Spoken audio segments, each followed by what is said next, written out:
Soalan saya nombor 4. Terima kasih. Bismillahirrahmanirrahim. Assalamualaikum warahmatullahi wabarakatuh dan salam perpaduan. Datuk Yang di-Pertua, terima kasih Yang Berhormat Tanah Merah di atas persoalan yang dikemukakan.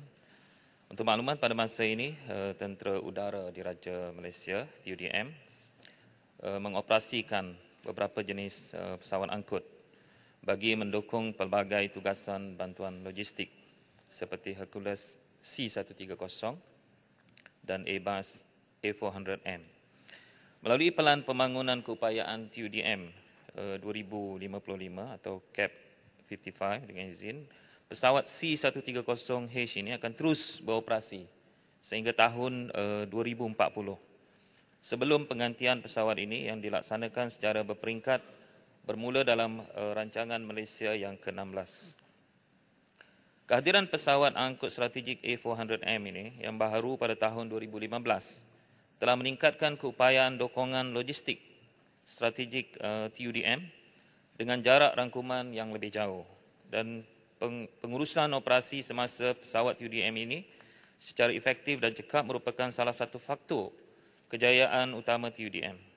Dan perkara ini dirancang melalui pengurusan sumber kewangan yang berkesan bagi mendukung visi dan misi TUDM dalam meimbangi peruntukan yang telah diperuntukkan oleh kerajaan.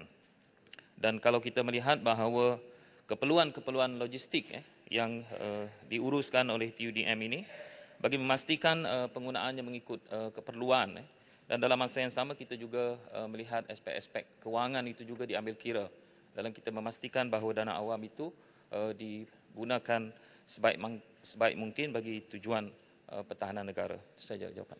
Silakan. Tanah Merah. Terima kasih, Tuan Menhan.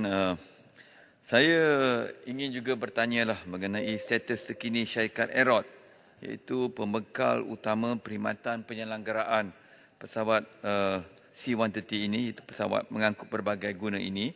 Tambahan lagi, TUDM juga sudah memberhentikan operasi helikopter Nuri. Apakah syarikat Aerot mampu bertahan dalam keadaan sekarang? Kerana ini merupakan syarikat tempatan. Atau mungkin sesuai Kementerian Pertahanan dapat mempertimbangkan pemberian kerja-kerja pelanggaraan pesawat TUDM yang lain kepada Aerot. Contohnya pembelian yang terbaru pesawat Light Combat Aircraft LCA daripada KA-50 daripada Korea Aerospace yang bakal diperolehi oleh MINDEF. Terima kasih. Sila Menteri. Terima kasih Yang Berhormat Tanah Merah, Datuk Yang di-Pertua dan ahli-ahli yang berhormat. Berhubung dengan persoalan berkaitan dengan syarikat Aerot dan juga kerja-kerja penyelenggaraan, kita tahu bahawa di Kementerian Pertahanan ini antara aspek penting yang kita berikan tumpuan adalah penyelenggaraan kepada aset-aset kita. Sebab itu kalau kita lihat dua aspek yang kita berikan tumpuan, antaranya adalah kita tahu untuk memastikan kesiapsiagaan aset-aset terutamanya di aset tentera udara di Raja Malaysia.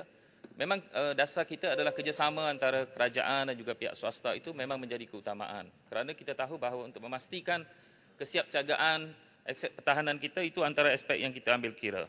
Yang kedua, kita tahu bahawa dalam Kertas Putih Pertahanan, kita telah meletakkan bahawa salah satu aspek yang kita berikan tumpuan adalah industri pertahanan itu sendiri. Sebab itu untuk membangunkan industri pertahanan negara, antara aspek yang kita berikan tumpuan adalah aspek yang kerjasama antara kerajaan ataupun Kementerian Pertahanan dengan pihak swasta itu sendiri. Sebab itu, kalau kita melihat macam tadi disebut tentang beberapa syarikat, tentang kepakaran mereka, itu juga kita di Kementerian Pertahanan mengambil kira. Kerana bagi kita membangunkan industri pertahanan ini, aspek itu juga kita ambil kira. Yang ketiga adalah kita tahu bahawa sebahagian daripada syarikat swasta ini, mereka memberikan ruang juga kepada veteran kita sebagai kerjaya kedua. Sebab itu dalam pertimbangan kita, dalam menentukan upaya dan keupayaan syarikat-syarikat swasta ini, dan itu diambil kira oleh Kementerian Pertahanan, dan saya fikir antara yang harus difikirkan juga adalah aspek penggunaan dana awam kita. Kadang-kadang memang betul kita mahu memastikan bahawa syarikat swasta ini boleh kekal. Maknanya mereka boleh bersaing. Tapi dalam masa yang sama, kita juga harus melihat kemampuan keuangan kita.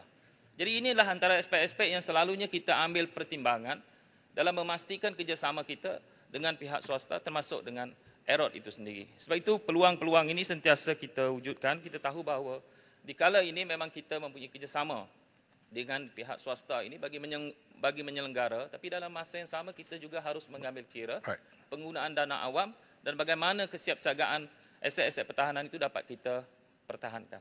Itu sahaja jawapan saya. Silakan ulangan. Terima kasih.